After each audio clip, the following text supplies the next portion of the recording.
Comme le disait Enzo Ferrari, si vous pouvez le rêver, vous pouvez le faire. Il ne tient qu'à vous d'oser, comme lui, penser différemment.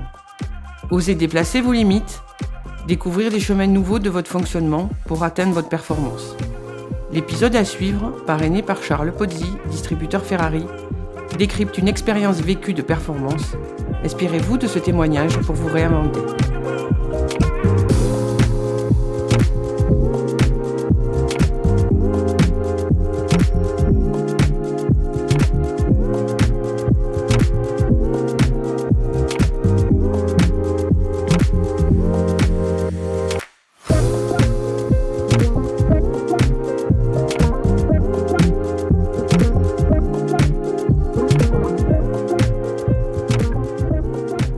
Thomas, 23 ans, un grand enfant. Grand, tout est relatif, parce que, voilà. Mais voilà, tout simplement. Ok. Et alors, grand enfant, parce que lié au sport que tu fais ou parce que tu penses que tu n'es pas mature? Un peu les deux. Parce que j'ai 23 ans, je fais toujours jouer avec des voitures. Donc je pars du principe que c'est toujours un peu être un enfant. Et parce que j'ai beaucoup de rêves, parce que je marche vachement au feeling, parce que je manque de maturité à certains moments, dans des bons moments, je l'espère. Je pense que je suis assez mature quand il le faut. Mais voilà, un grand enfant. Et j'espère le rester longtemps. Comment tu présenterais ton sport comme tu es comme pilote et puis comme grand enfant, du coup? Ouais. Évidemment, c'est donc faire jouer avec des voitures, certes qui vont un peu plus vite, mais ça reste des petites voitures. Je le décrirais pas comme quelque chose de vraiment très positif, parce que c'est un sport qui est vraiment très spécial, le sport auto, qui est vraiment très tourné autour de l'argent, de la politique, et donc c'est vraiment un sport spécial. Moi, je l'adore parce que c'est ma passion. J'aime le sport, j'aime l'automobile, donc forcément j'aime le sport automobile, mais c'est un sport un peu spécial et parfois je l'aime moins quand même. Et moi, mon kiff, voilà, c'est de rouler, c'est d'aller toujours le plus vite possible, c'est toujours dépasser un peu ses limites, aller les chercher et toujours d'être le plus rapide, quoi. Quand tu dis ça, moi, la première question qui me vient, c'est est-ce que dans ton sport, en décrivant le sport comme tu viens de le faire, est-ce que tu penses que tu es performant? Je pense que je suis performant. J'ai déjà vu du violet. Alors, pour ceux qui ne savent pas, le violet, c'est quand on fait meilleur secteur ou meilleur tour. Donc, c'est la petite... voilà. Mais non, je pense que je suis performant parce que je me donne vraiment les moyens. Je suis vraiment à fond dans ce que je fais. Comme dans à peu près tout ce que je fais, j'essaie vraiment de me donner au max. Mais ça me tient vraiment à cœur. C'est ce que j'aime faire. Et donc, je me bats vraiment tous les jours pour essayer de donner le meilleur de moi dans ce domaine, en tout cas. Qu'est-ce qui fait la différence entre l'aviron, le rugby, pour qui finalement tu y es allé mais tu n'y es pas allé, et le sport automobile dans lequel finalement tu y es allé? Est-ce que tu te découvres plus? Est-ce que tu vis un maximum de choses que tu vivais pas dans notre sport? Qu'est-ce qui a fait cette différence en fait? Alors, j'ai développé jeune cette passion pour le sport et un peu plus tard cette passion pour l'automobile. Et du coup, j'ai vraiment mixé les deux et j'ai vraiment trouvé un peu le summum des sensations de feeling que je peux recevoir, que je peux ressentir à travers ce sport, quoi. Et c'est vraiment, de tous les sports, c'est celui que je préfère faire, tout simplement. Ma définition, Thomas, de la performance, c'est aller là où vous n'êtes jamais allé. Pour toi, cette combinaison sport et auto te permet d'aller là où tu n'es jamais allé à chaque fois que tu montes dans une voiture, en fait. Ouais, franchement, oui, parce que on se donne, moi je me donne toujours des espèces d'objectifs un peu personnels, aller gagner cette course-là, faire ce temps-là en qualification, finir dans le top 3, je sais pas. Et en fait, quand on y arrive, on se dit, ah, c'est déjà fini, qu'est-ce que je dois faire maintenant? C'est quoi la prochaine étape? On en a toujours envie de plus, et la performance, j'ai l'impression que plus ça va, plus j'ai l'impression d'y arriver, mais moins j'ai l'impression d'y arriver aussi. C'est comme un cercle, une boule que j'arrive pas à rattraper, quoi. Ouais, et ça, c'est super intéressant. Et c'est, en fait, c'est ça qui me motive, ça qui me fait lever le matin, et c'est génial, quoi. Ok, alors quand tu dis finalement j'ai un résultat, un chrono, une place, un podium, Ouais. tu as gagné des championnats, en fait la performance c'est pas le résultat, puisque tu as envie Non. demain d'aller chercher autre chose. La performance, j'ai vraiment envie de dire que c'est plus profond que ça. C'est vraiment, après, ça dépend vraiment de chacun, mais pour moi, la performance, c'est vraiment quelque chose qu'on ressent. J'ai l'impression d'être arrivé à ce point de performance, mais en fait non, parce que quand on y arrive, on se dit c'est quoi la suite, quoi? C'est OK, c'est déjà fini. Bon, bah, c'est quoi la prochaine étape? Et en fait, on est jamais rassasié, quoi. Et tant mieux, parce que j'ai peur du jour où je serai rassasié, et c'est qu'il faut que j'arrête, quoi, tout simplement. Quand tu dis je suis jamais rassasié, j'ai toujours envie d'eux, est-ce que tu peux nous décrire, parce qu'on n'est pas ni dans ta tête ni dans tes sensations, est-ce que tu peux nous décrire ce qui se passe quand tu as fini une course, que tu as réussi pour le coup, en termes de résultats, et tu te dis mais j'ai envie d'autre chose, ça part d'où? Tu t'imagines d'autres sensations, tu veux aller plus vite, comment tu me le formaliserais, s'il te plaît? C'est difficile de mettre des mots parce que pour moi, c'est vraiment des sensations. Mais ça fait maintenant un peu plus de 10 ans que je fais ça. Et il y a, 2-3 fois sur ces 10 ans où j'ai vraiment ressenti un feeling, quelque chose de surpuissant. Et c'est vraiment, je suis à l'aventure de cette sensation, quoi. C'est vraiment ça que je recherche. Et ça peut paraître peu, 2-3 sensations comme ça sur 10 ans, mais c'est ça qui fait que c'est juste un truc de fou, quoi. Et vraiment, j'ai fait pas mal de sport, je fais pas mal de choses dans ma vie, mais vraiment, cette sensation-là est juste incroyable. Et je pense que c'est uniquement, ou en tout cas, vraiment principalement grâce au sport qu'on peut arriver à faire ça, grâce à la performance dans le sport, ou en tout cas à sa performance personnelle. Je veux dire, c'est pas une performance, c'est pas ça. C'est vraiment, ça dépend vraiment de chacun. C'est très, très personnel. Mais vraiment, c'est ces fois-ci où je suis allé chercher vraiment je suis allé derrière cet aspect de performance, où je me suis senti vraiment volé. Et ça peut paraître peu, 2 à 3 sensations comme ça sur 10 ans, c'est vrai. Mais c'est ce qui fait qu'elle est surpuissante, c'est ce qui fait que c'est incroyable. Et surtout que je parle de cette sensation, c'est vraiment quelque chose qui dure 3 secondes, 4 secondes. Donc 4 secondes, 3 fois sur 10 ans. Je peux comprendre que ça peut paraître un peu spécial, mais c'est juste, je le referai tous les jours et je me bats tous les jours pour essayer de la ressentir à nouveau. Et c'est ça qui est juste dingue, quoi. Ce désir-là de jouissance extrême qu'on appelle la performance, finalement, tu sais d'où il vient? Très jeune, j'ai un grand frère avec qui je suis relativement très proche en termes d'âge. Il a 11 mois de plus, donc lui, il est juin 98, moi juin 99. 11 mois, 12 mois, on s'est compris. Mais et en fait, il est plus grand que moi, c'est logique. Il a toujours fait un peu tout avant moi, ce qui est logique avec 11 mois d'avance.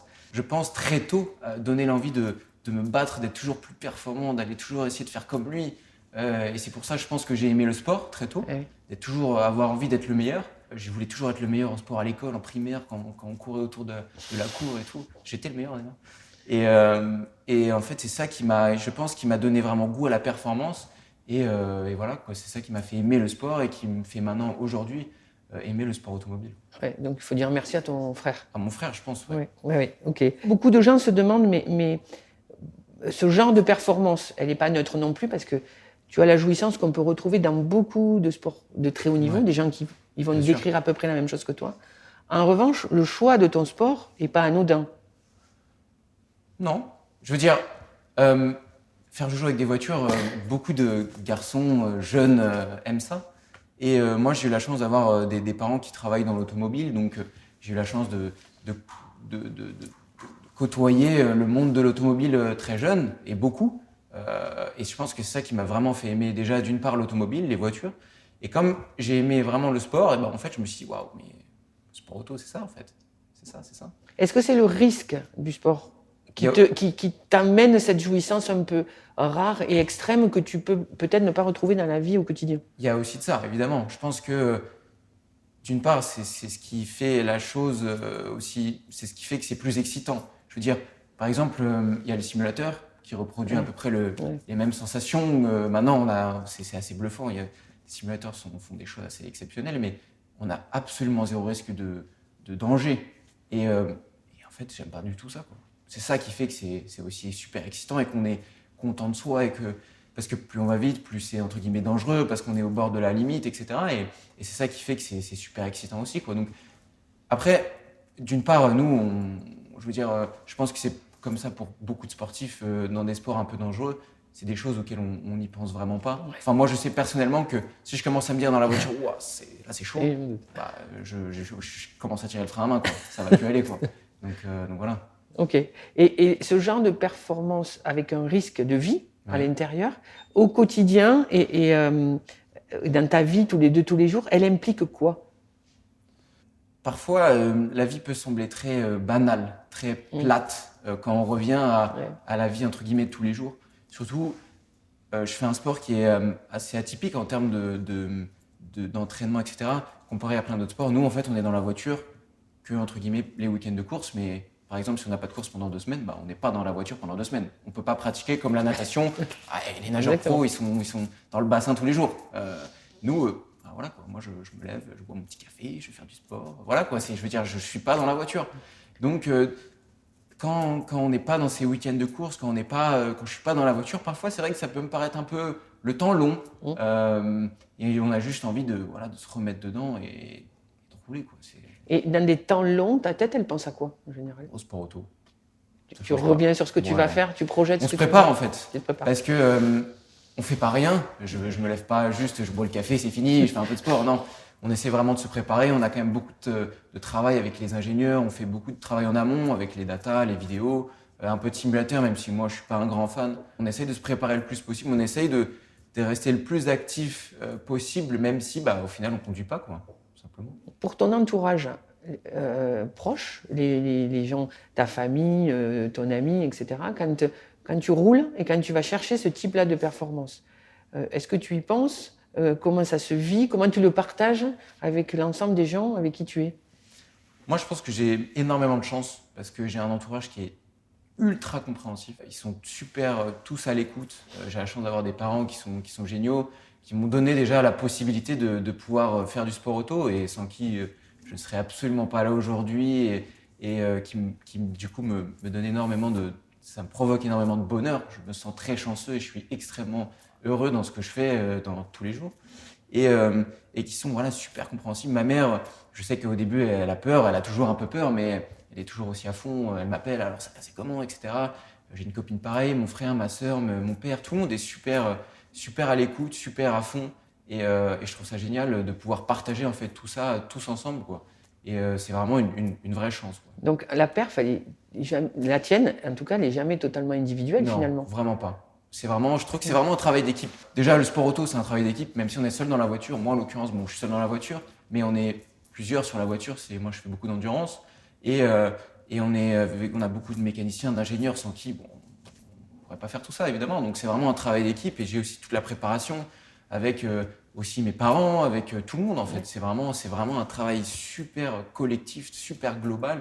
Et certes, on est tout seul dans la voiture, mais vraiment, moi, je le vois pas du tout comme ça, quoi. C'est forcément un peu dangereux parce qu'on roule vite, on est très proche, on roule à 270, on se touche un peu. C'est comme ça, mais c'est pas, c'est pas plus dangereux que quelque chose d'autre, qu'un autre sport. Je sais pas. Et ça t'est arrivé de dire non, j'y vais pas, je suis pas assez prêt? Oui et non, ça m'est déjà arrivé, mais je suis quand même allé parce que j'ai pas le choix. Il y a un moment où il y a trop d'enjeux, mais à certains moments, je me suis dit, waouh, là c'est chaud là. Et comment ça se fait que tu l'as bien managé puisque tu es encore là face à nous? Donc qu'est-ce qui fait que tu l'as bien géré? C'est quoi les paramètres qui sont intervenus à ce moment-là? Moi, je vais donner un exemple précis, c'est que je me rappelle d'une course, c'était assez tôt, c'était à Spa-Francorchamps, donc en Belgique, et il y avait une pluie torrentielle. Et c'était en Formule Renault, et en fait, j'étais pas spécialement devant, et en fait, il y avait énormément de spray, et on voyait pas à 1 mètre, 2 mètres devant nous. Okay, et on est quand même à 200 et des poussières, 250, et là on se dit, mais je sais pas où je suis, il y a un moment, faut freiner, quoi, mais je sais pas où je suis. Mais tu te dis, si je relâche, si je freine, si je relâche les gaz, le mec derrière moi, lui, il est à fond. Donc il va me rentrer dedans. Et le mec devant, il est sûrement à fond, mais peut-être qu'il est pas à fond, et du coup, on se dit, merde, qu'est-ce que je fais?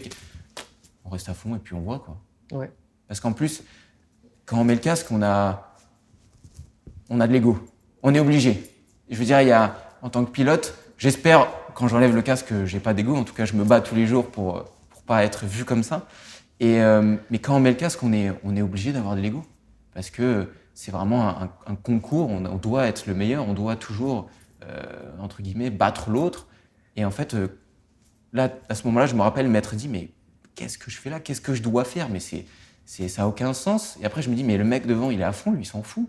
Putain, moi aussi, je vais rester à fond, c'est comme ça. Et quand je verrai un arbre, quand je reconnaîtrai un endroit du circuit, je j'adapterai, je freinerai peut-être, je sais pas. Si le mec devant, il est à fond et qu'il tape, bah moi je serai à fond et je taperai avec lui, quoi. C'est comme ça. C'est la règle. C'est la règle. Ok. On voit rien, mais c'est comme ça pour tout le monde. Pourquoi lui, il va pas relâcher, parce qu'il va être le meilleur, donc moi je vais pas relâcher parce que j'ai envie de le battre. Donc c'est comme ça, quoi. Cet état d'esprit-là que tu as sur le circuit, que tu retrouves dans des situations extrêmes, mais que tu retrouves aussi dans des situations, on va dire, normales de course. Ouais. Est-ce que on retrouve le Thomas du circuit dans la vie? Oui et non, dans le sens où je pense que je suis très différent dans la voiture que hors de la voiture. J'aimerais pas être celui que je suis dans la voiture. Pour quelle raison? Parce que j'ai faim, je suis agressif, je veux rien laisser, je suis super, pas du tout indulgent envers moi-même, j'aimerais vraiment pas être comme ça tout le temps, quoi. Mais je suis content d'avoir cette capacité à vraiment faire on-off, quoi. Et parce que dans la voiture, on se doit d'être comme ça. Je pense que je suis comme ça, mais je pense qu'on est tous comme ça. Beaucoup de sportifs, quand ils sont dans leur sport, quand ils sont dans leur effort, je pense que ça se déconnecte à un moment, quelque part dans le cerveau, ils sont là, ils deviennent quelqu'un d'autre, quoi. D'accord. Moi, je vais te challenger un peu. Je pense qu'on retrouve, alors avec peut-être moins de risques aujourd'hui dans ta vie hors circuit, mais je pense qu'on retrouve le Thomas du circuit dans la vie du quotidien. Que tu l'assumes pas, c'est sûr. Que ça t'embête de l'assumer, je l'entends. Il y a le même. La manière des autres de me voir dans la voiture et hors de la voiture, et il y a la mienne. Et moi, je vous dis, heureusement que je suis pas comme ça dans la vraie vie. En tout cas, tu me maîtrises. Vraiment, dans la vie, tu me maîtrises. Je suis pas du tout pareil. Mais ça, entre guillemets, il y a que moi qui peux le voir parce que quand je mets le casque, quand on ferme la visière, voilà, c'est là où on switch complet, quoi. Ouais, t'es avec toi-même. Est-ce que tu penses que ce que tu es aujourd'hui en tant que pilote, un jour dans la vie normale, t'en auras besoin? Je pense que bien sûr, c'est vraiment des valeurs, c'est des choses qui portent ma vie de tous les jours vers le haut et vice versa en fait aussi. Ma vie de tous les jours, parfois, elle m'aide à être meilleur en tant que pilote, en tant qu'humain, en tant que tout en fait. C'est les deux qui se portent vers le haut et le sport a des valeurs qui fait que je suis quelqu'un de meilleur, je l'espère, tous les jours. En tout cas, qui m'aide à voir la vie de tous les jours, et etc., de la meilleure des manières, quoi. Ok. Cette prise de risque que tu prends dans ton sport, cette performance ce désir-là que tu vas chercher à chaque fois, quelles sont les conséquences? Parce que ça a des conséquences dans ta vie au quotidien. Tu les as mesurées aujourd'hui? Tu le sais? Oui et non. J'ai l'impression qu'à chaque fois que je réponds à une question, c'est oui et non. Oui, c'est pas faux. Alors je vais dire oui. Oui, parce que j'ai décidé vraiment de faire ce sport il y a maintenant une dizaine d'années. Et on fait des sacrifices, forcément. Je parle pour moi, mais je pense pour beaucoup de sportifs. Moi, j'étais à l'école au Mans avec des garçons. Et en fait, on faisait que ça, quoi. On respirait sport auto, on était trois en classe. Et on faisait du sport tous les jours, on était entre guillemets en petit comité. J'ai pas eu la joie d'être à l'école, passer le bac, je sais pas comment expliquer ça, mais c'était vraiment, on était déjà tout de suite très focus sport auto. Les gens autour de nous, c'était vraiment une école spécialisée pour ça. C'est un peu l'équivalent d'un sport-études pour d'autres sports aujourd'hui. Parce que le sport auto, c'est un peu plus compliqué que ça. Mais, et en fait, voilà, en fait, il nous faisait comprendre que voilà, si on voulait devenir pilote pro, il fallait tout mettre de côté. En tout cas, il fallait mettre beaucoup de choses de côté et il fallait se concentrer. Et tout le monde n'y arrivait pas. Et parfois, c'est vrai que c'est un peu compliqué. Mais on était un peu isolés. On n'était pas non plus, attention, hein, mais je veux dire, tout ça pour dire qu'on fait forcément des sacrifices. Moi, je sors pas trop, je suis vraiment à fond dans ce que je fais, je bois pas trop. Quand même, hein, faut pas rigoler. Tu vis. Mais je vis, voilà, je sais vivre. Toi, finalement, t'as rien sacrifié, puisque c'est toi. Ouais, c'est ça. En fait, je me dis que c'est ma vie, quoi. C'est comme ça. En fait, c'est mon parcours. Je me serais pas vu avoir un parcours autre ou un parcours plus standard. Il n'y a pas de parcours standard. Chacun est comme il est. Chacun a son parcours. Chacun fait son petit chemin de vie. Comme ça. Ok. Et reproduire, tu vois, la performance que tu décris depuis tout petit, qui a commencé finalement dans tes choix. Est-ce qu'elle est difficile pour toi à reproduire? Est-ce que déjà tu la reproduis ou est-ce que c'est une performance nouvelle à chaque fois? Nous, dans ce sport-là, c'est vraiment beaucoup plus un sport de reproduction qu'on peut le croire. Moi, parfois, je reste plusieurs heures dans la voiture et le but, c'est de reproduire toujours la même chose au mètre près, au feeling près. Donc c'est vraiment beaucoup de reproduction. Parfois, c'est évidemment plus dur à faire que d'autres moments, mais c'est vrai que c'est beaucoup de reproduction. Et nous, c'est vraiment en fait, je sais pas comment expliquer ça, vraiment la base de ce sport, beaucoup plus qu'on le pense. C'est vraiment pas du tout de feeling. On a un point de repère, on doit toujours freiner à cet endroit-là, et toujours le reproduire et reproduire cette performance tout le temps. Et parfois pas si facile que ça, mais c'est ce qu'on tend à faire le plus possible, quoi. Donc, Quelle est la partie de toi parce qu'il y a une reproduction, tu dois passer au même point de repère, avec la même vitesse, etc. Ça, tu reproduis. En revanche, toi, tu n'es jamais le même mec. En fonction, parce que tu as tes humeurs, tu es fatigué, etc. Ouais. Quelle est la ressource interne, personnelle, que tu vas chercher, qui fait que tu arrives à reproduire une performance extérieure, en fait, une qualité, tu vois? Je suis jamais la même personne, c'est vrai, parce qu'on est en fonction des jours, de nos humeurs, etc. Mais quand je mets le casque, pour moi, je suis la même personne. Je reviens sur ce mec voilà, qui est spécial, mais quand on met le casque, pour moi, ça y est, c'est hop, je switch on, et malgré mon humeur, mon feeling, etc., quand je mets le casque, quand je me mets dans la voiture, ça y est, c'est parti, quoi. En fait, j'oublie tout, et il y a que j'enlève 95% de ce que je ressens, et en fait, il y a que ces 5% sport auto qui sont utilisés, et tout le reste est mis de côté, et je pense plus à mes humeurs, à mon mal de ventre, zut, qu'est-ce que j'ai mangé ce matin, tu vois, c'est vraiment c'est vraiment on-off, quoi. C'est vraiment tu switch total. Quand je mets off, ok, là je reprends un peu les humeurs, les ci, les ça, les problèmes tous les jours, mais vraiment quand je mets le casque, pour moi, en tout cas, c'est vraiment comme ça que je le vois, et c'est vraiment comme ça que j'essaye de voir les choses et de le ressentir, parce que pour moi, je suis obligé d'être comme ça, quoi. Et pour nous expliquer, parce que ce que tu fais là, c'est une vraie prouesse, c'est-à-dire que nous, on pourrait s'inspirer de toi pour que quand on va travailler ou quand on est dans une situation particulière, on switch et on oublie qu'on est entouré de gens qui nous énervent, etc. Ouais. etc. Et comment tu fais pour switcher Je sais pas. Aussi vite? Tu sais ça, ou pas? C'est pas conscient, quoi. C'est une part d'inconscient dans ce que tu fais? C'est une part de moi qui fait ça. En tout cas, moi, c'est comme ça que je fonctionne et que je vois les choses. Parfois, je sais que c'est peut-être que tout le monde n'a pas ce point de vue, mais moi, en tout cas, c'est comme ça que j'aime le voir. J'aime me dire, ça y est, je rentre dans la caisse maintenant, terminé. Après, ça m'arrive dans la ligne droite de chantonner. Hein, parce que quand j'ai un petit air en tête, parfois, ça m'arrive. Parce que tu as le temps de le faire. Mais t'arrives, ce switch-là, c'est plutôt inconscient, finalement. C'est assez inconscient, ouais. Dès que tu mets l'apparat du pilote, l'homme l'homme du quotidien est mis de côté. Ouais, c'est vraiment pas une petite habitude, mais je sais pas comment dire. C'est vraiment genre, je mets le casque, ça y est. C'est même pas moi qui le ressens comme ça. Enfin, si, c'est moi qui le ressens comme ça, mais je suis pas. C'est comme ça. Oui, c'est un autre monde. Je mets le casque, c'est terminé, quoi. La prise de risque que tu prends dans ton sport, est-ce que c'est une façon pour toi d'aller chercher quelque chose d'inconnu à chaque fois, ou est-ce que c'est une façon d'aller toucher quelque chose d'impossible au quotidien? Je vais revenir un peu à cette sensation dont j'avais parlé avant. C'est un peu toujours à la recherche de celle-là, de cette jouissance-là. Exactement. De cette. Il n'y a pas de mots, mais de ce truc-là. Ouais, qui est unique et qui est court, qui est intense. Qui est unique, qui est intense, qui est court, mais que j'ai jamais ressenti autre part que dans une voiture, et que je pense que je ne retrouverai jamais autre part. Et c'est pour ça que je me bats tous les jours pour juste ces 3 secondes-là qui sont dingues. Et je souhaite vraiment à tout le monde de pouvoir ressentir cette sensation qui se prend en nous, qui est juste hors norme, quoi. Là, vraiment, c'est pas humain, quoi. C'est ça qui est ouf, quoi. C'est humain, mais c'est pas humain. C'est en dehors de la vie. Et quand tu dis, je pense que je la retrouverai pas ailleurs. Ouais.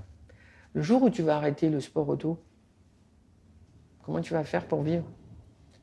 On trouve entre guillemets cette jouissance ailleurs, à travers son travail, à travers d'autres sports, mais celle-là précisément, peut-être que je la retrouverai jamais. Mais c'est comme ça. Je regretterai pas. Si je décide d'arrêter, c'est soit parce que je l'ai décidé, soit par manque d'opportunité ou quoi que ce soit. Mais il faut. Moi, je me dis, j'ai la chance de l'avoir déjà vécu. Donc, quoi qu'il arrive, je l'ai ressenti. Je l'ai vécu, j'ai vécu tout ça, j'ai eu la chance de vivre tout ça. Donc, ça s'arrête, c'est comme ça. Il faut avoir je remercie mon passé, je sais pas comment dire ça, mais C'est comme ça. Tu remercies ta vie, quoi, Voilà, finalement. c'est ça. Ouais. Est-ce que la question est, est-ce que ton enjeu de demain, ça serait pas d'avoir l'ambition de la trouver ailleurs? Oui, oui. Mais est-ce que c'est pas, entre guillemets, monter l'Everest? Enfin, même monter l'Everest, aujourd'hui, c'est possible. Mm. C'est dur, c'est possible. Ouais. Mais est-ce que ce serait pas aller chercher l'impossible, quoi? Après, Le trait de personnalité auquel tu fais le plus appel pour prendre ce risque-là, c'est quoi? Ou les traits?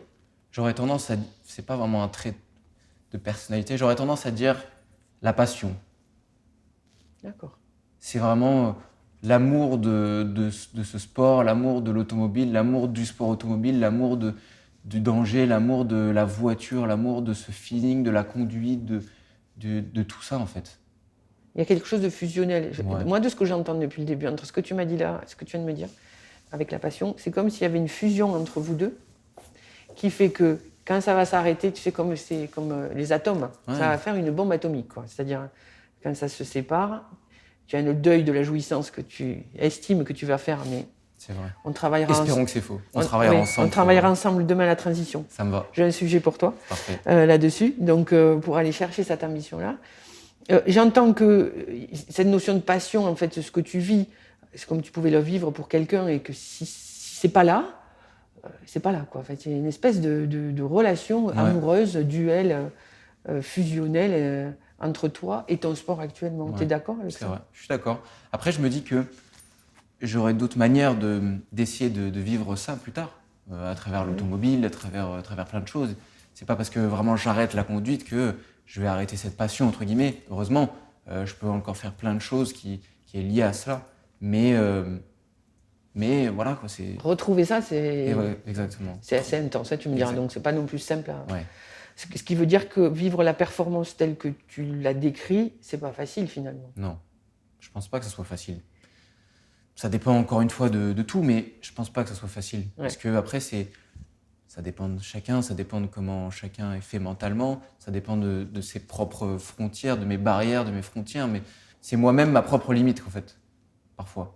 La fusion, la passion, tous ces sentiments-là que tu mets dedans, fait que tu n'as pas vraiment délimité tes limites. Ça veut dire que tu n'es pas allé au bout, sûrement, Je cherche toujours, quoi. de toi, Exactement. dans le sport. Ouais, On est d'accord. Donc tu cherches toujours, tu es toujours à la recherche de quelque chose, c'est ça. de toi en tout cas. Et aujourd'hui, si tu fais un coup d'arrêt, qu'est-ce que tu pourrais dire que tu as découvert de toi que tu ne connaissais pas en fait?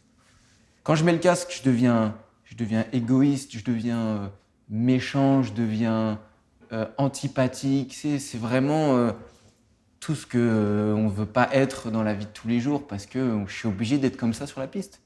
Donc c'est vraiment très, tu sais, quelqu'un d'égocentrique, méchant, antipathique,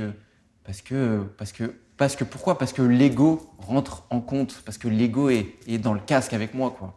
Ça veut dire que finalement, dans la vie, être quelqu'un d'agressif, de méchant, tu l'es pas du tout. Je pense Tu te l'autorises pas? Il faut forcément avoir une partie comme ça, une partie de soi. Il faut être un minimum dans ce qu'on fait, être un peu agressif, etc. Après, bien sûr, il y a une limite à tout ça. Sauf que là, tu n'en as pas de limite. Dans le sport auto. Dans le sport auto, non. Quand je mets le casque, j'essaie de me mettre aucune limite comme ça. Par contre, dans la vraie vie, oui, là, je suis d'accord que... Et est-ce que c'est pas ça ton enjeu? C'est-à-dire, au-delà du plaisir de rouler, d'aller vite, est-ce que c'est pas finalement d'être quelqu'un qui n'a pas de limite? Je pense que je me le dois. Je suis obligé de ne pas me mettre de limites. Parce que si je me mets des limites, c'est pareil, je tire le frein à main, quoi. Ouais, tu vis pas ce que tu as à vivre, Voilà, on est d'accord. Mais est-ce que ta vraie motivation, en fait, elle n'est pas là-dedans, en fait. Elle n'est pas de dire, je fais tout ça parce que le sport automobile me le demande, certes, mais ce n'est pas un choix par hasard non plus.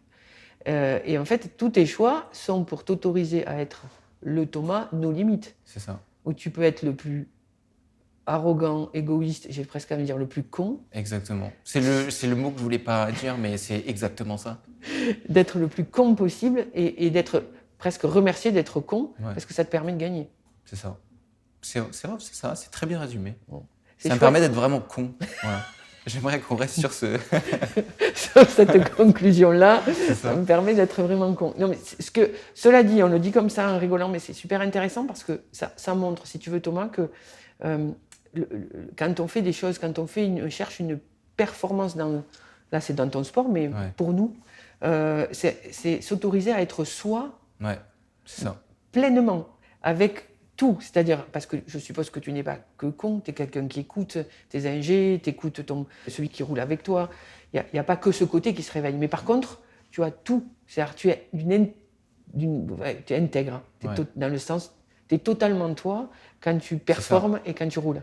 Voilà, exactement. Je me mets aucune barrière, je me mets aucune limite, vraiment en termes d'émotion, en termes de comment je peux être, etc. Et je suis con. Et qu'on ne peut pas faire forcément dans la vie, de tous les jours. Qu'on ne doit pas être dans la vie de tous les jours. Tout ce que tu décris là depuis le début, finalement, est-ce que tu te sens unique ?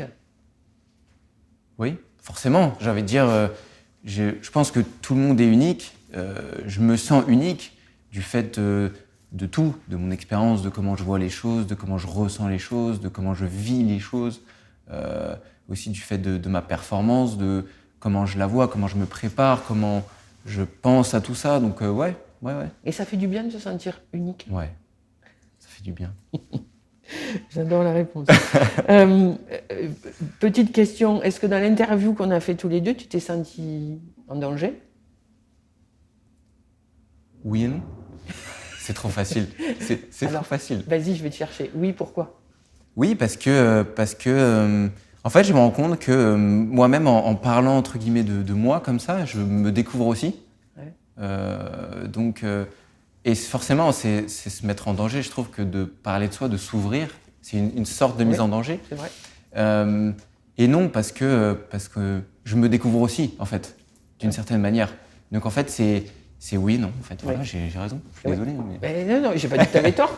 J'ai dit que je vais te challenger pour la prochaine fois.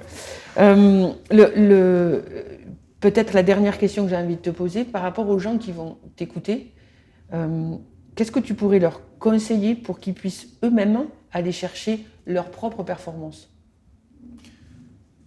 Moi, je pense qu'il faut toujours être à fond dans tout ce qu'on fait. Et vraiment de le ressentir. Ça peut paraître un peu... J'ai l'impression que tout le monde peut dire un peu ça. Mais quand on le comprend, quand on l'assimile, c'est là qu'on comprend la puissance de cette phrase, de ce mot, de ces mots, pardon. C'est que quand on se donne chacun ses objectifs perso, et qu'on essaye d'y aller, qu'on est sur ce chemin pour essayer de l'aboutir, c'est là qu'en fait on prend tout le plaisir, quoi. C'est là qu'on kiffe, c'est là qu'on est heureux. Et quand on y arrive, ok, on a réussi, c'est peut-être là qu'on a cette jouissance max, qu'on ressent cette chose-là dont je parle et qui est indescriptible. Du coup, je rentre dans la voiture et j'ai confiance en moi, du coup, maximale, j'ai pas de limite. C'est là que, en fait, je me sens vivre, quoi. Et donc, en fait, il faut avoir confiance en soi, il faut croire en ce qu'on est, il faut croire en ce qu'on fait, et il faut aller chercher ce qu'on a envie, quoi. Pour te sentir vivant. Exactement.